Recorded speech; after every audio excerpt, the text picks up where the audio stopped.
Kapolri sudah memerintahkan jajarannya yang bertugas di Korps Lalu Lintas untuk tidak lagi melakukan penilangan secara fisik.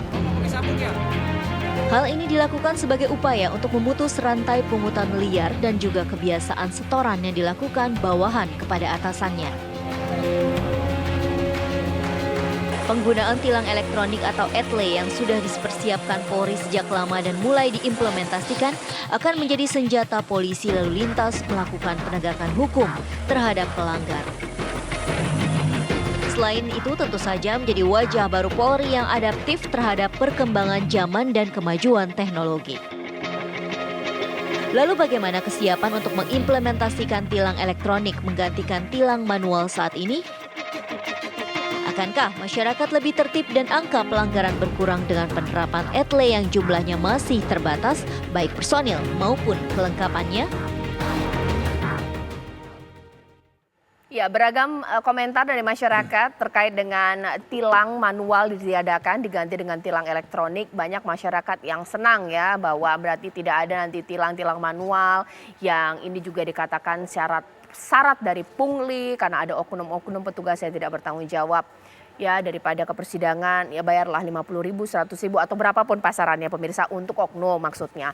Tapi ada juga yang mungkin mengkritisi karena tilang elektronik, seberapa baik infrastruktur CCTV yang sudah terpasang di seluruh jalan di Indonesia, bahkan juga daerah-daerah di luar Pulau Jawa, mungkin itu akan saya bahas di Apa Kabar Indonesia malam hari ini. Pak Trubus Radiansyah, pengamat kebijakan publik kita sudah bersama saya di Studio TV One, dan saya juga telah tersambung dengan Dirlantas Jawa Tengah, Kombes Pol Agus Suryo Nugroho. Selamat malam Pak Agus. Selamat malam, salam presisi. Salam presisi Pak. Pak Agus, ini bagaimana diapresiasi pastinya ya tilang manual ditiadakan tapi diganti dengan tilang elektronik ya dimaksimalkan. Seberapa siap Pak Jawa Tengah mulai dari punya berapa CCTV Pak dan bagaimana mekanismenya seperti apa? Baik, terima kasih. Lalu lintas adalah surat nadi kehidupan. Hampir semua masyarakat menggunakan transportasi, menggunakan kendaraan.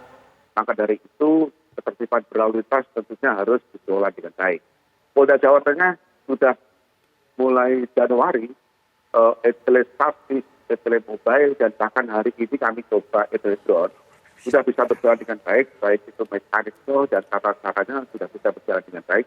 Dan alhamdulillah masyarakat sudah sangat mendukung berkaitan dengan etle statis, mobile, portable maupun drone yang saat ini Polda Jawa Tengah sedang coba. Ya. Pak Dirlantas, nanti tilang manual kan ditiadakan, berarti aparat nanti akan dengan mengoperasikan sistem tilang pakai gadget ya, mulai dari punya kamera di mobil, pakai drone, dan juga pakai HP juga bisa, dan juga ada CCTV yang terpasang. Tapi untuk yang mobile ini baik drone, HP, dan juga mobile, mereka nanti akan melakukan penyisiran di mana? Hanya jalan-jalan utama atau masuk ke komplek-komplek ini. Berarti ini buat jaga-jaga juga dari masyarakat. Keluar komplek harus standby, pakai helm dan juga atribut lengkap kah atau seperti apa? Baik, terima kasih. Berkaitan dengan transformasi penegakan hukum dari manual ke digital, ini tentunya harus disambut dengan baik. Karena memang teknologi saat ini sedang tepat untuk melakukan penindakan. Dan Polda Jawa Tengah tidak bangga menindak banyak-banyak, tidak perlu manakala masyarakat tertib, tidak perlu ditilang, tidak perlu menggunakan alat etle. Perintah Bapak Kapolri jelas 2 bulan ke depan dikedepankan penegakan hukum menggunakan etle.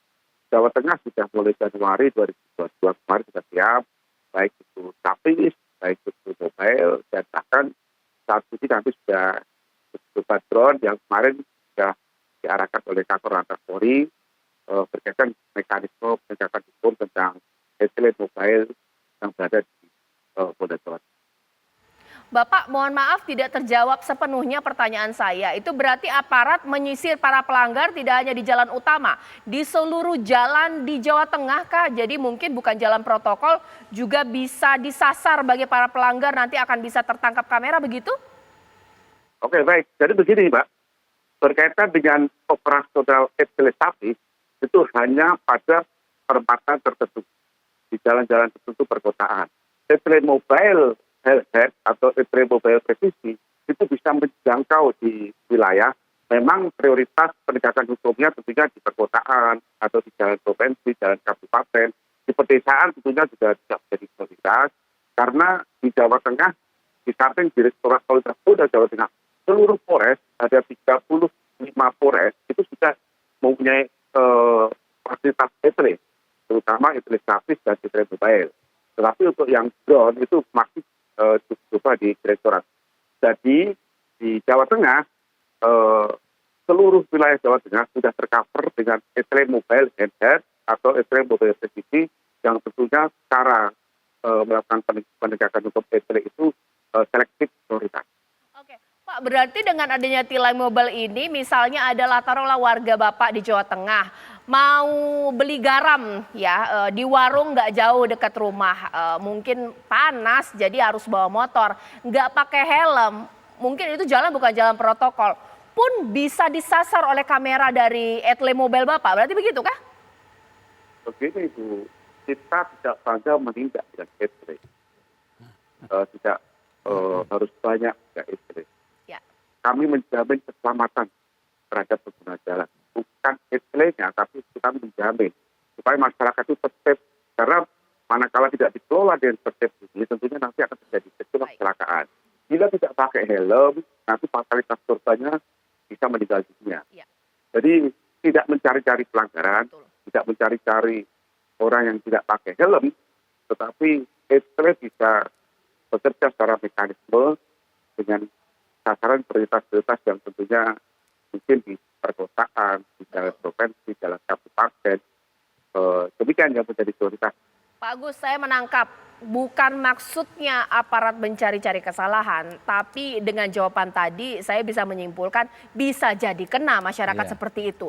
Nah, masyarakat siap nggak ya kira-kira Pak Trubus bahwa ya memang pakai helm itu wajib ketika starter kendaraan bermotor untuk melindungi dirinya bahkan orang lain di jalanan wajib pakai helm. Tapi apakah masyarakat mengerti? Iya, ini menurut saya masyarakat sebagian besar menurut saya sebenarnya mengerti, tetapi persoalannya ini kadang-kadang nggak siap masyarakat kita kan. Artinya kalau aturan itu langsung diterapkan, istilah ujuk-ujuk itu diterapkan seperti sekarang, itu masyarakat belum siap. Kan sebenarnya harus diedukasi dulu ya. Ini karena penegakan hukum itu intinya edukasi supaya masyarakatnya disiplin kan seperti itu maunya. Tapi kemudian dengan adanya penerapan etle sekarang ini kan otomatis yang terbayang di masyarakat berarti semua jalan nanti kena etle semua dan ini bagaimana yang akan terjadi. Nah, di satu sisi kemudian tilang-tilang ini kan memberatkan masyarakat juga karena apa, nilainya cukup besar Mbak gitu. Jadi nilai cukup besar ini sementara kalau bahasa karena dianggap karena pungli misalnya ya, sebenarnya pungli itu juga tidak berasal dari aparat tapi juga dari masyarakat juga yang selalu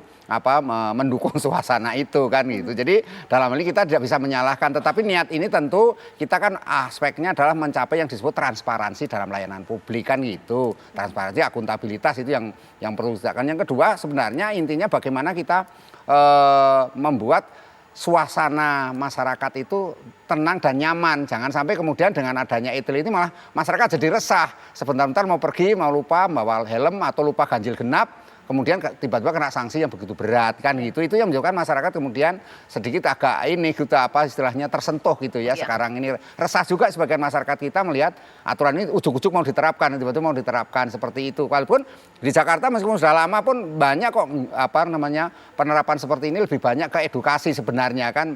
Masyarakat diberitahu ini salah dalam menggunakan ini hari ini kebetulan ganjil atau saudara mobilnya genap. Misalnya kan seperti itu edukasinya, bukan pada tataran punglinya bahwa pungli itu memang salah satu efek domino saja dari persoalan di mana penegakan itu selalu berkaitan dengan hal-hal yang seringkali negatif gitu. Oke, sekarang saya kembali ke Pak Agus. Pak Agus, seperti kita ketahui bahwa ketika dimulainya tilang elektronik lewat etle ini masalahnya adalah tidak semua kendaraan yang ada di Indonesia itu adalah atas nama pribadi.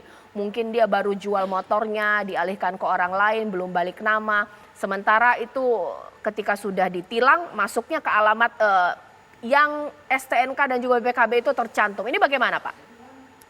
Baik, Pak Trubus mohon maaf, Polda Jawa Tengah menerapkan tilang ini bukan ujuk-ujuk. Kita sudah sosialisasi. Pak Kapolri 2 tahun yang lalu sudah launching dan kami per Januari kemarin sudah melakukan ini. Kami justru mendapat apresiasi dengan masyarakat dengan cara-cara etle melakukan penegakan hukum dengan tidak melanggar hukum, dan kita tidak bersentuhan dengan masyarakat. Berkaitan dengan pola mekanisme capture, validasi, verifikasi, terus kirim dokumen ke pelanggar, manakala tidak sesuai dengan alamat, ini tidak absolut. Jadi bisa ditarik kembali, bisa kita telusuri. Jadi banyak sekali persoalan-persoalan yang nanti kita sempurnakan. Memang data RI tidak semuanya lengkap. Ada persoalan-persoalan yang disampaikan Pak, tetapi mekanisme untuk etle ini hanya pelanggaran. Saya sepakat memang perintah Bapak Kapolri jelas, kedepankan edukatif, kedepankan preventif, kedepankan humanis, penegakan hukum adalah yang terakhir. Kami sudah hampir ratusan ribu untuk mengcapture, memvalidasi yang di Jawa Tengah, dan kami justru mendapat apresiasi dengan masyarakat, dan masyarakat Jawa Tengah juga siap, tidak ada masalah. Baik. Sesaat lagi nanti akan saya tanya kepada bapak-bapak narasumber saya di sini adalah apakah memang benar ketika tilang manual sudah ditiadakan diganti tilang elektronik benar-benar akan menghilangkan pungli yang ada di jalanan, ataukah jangan-jangan masih ada celah ini untuk nego bagi yang memfoto atau yang tugas yang memfoto, daripada dilaporin nih bisa kemudian selipin uang. Sesaat lagi di Apa Kabar Indonesia Malam.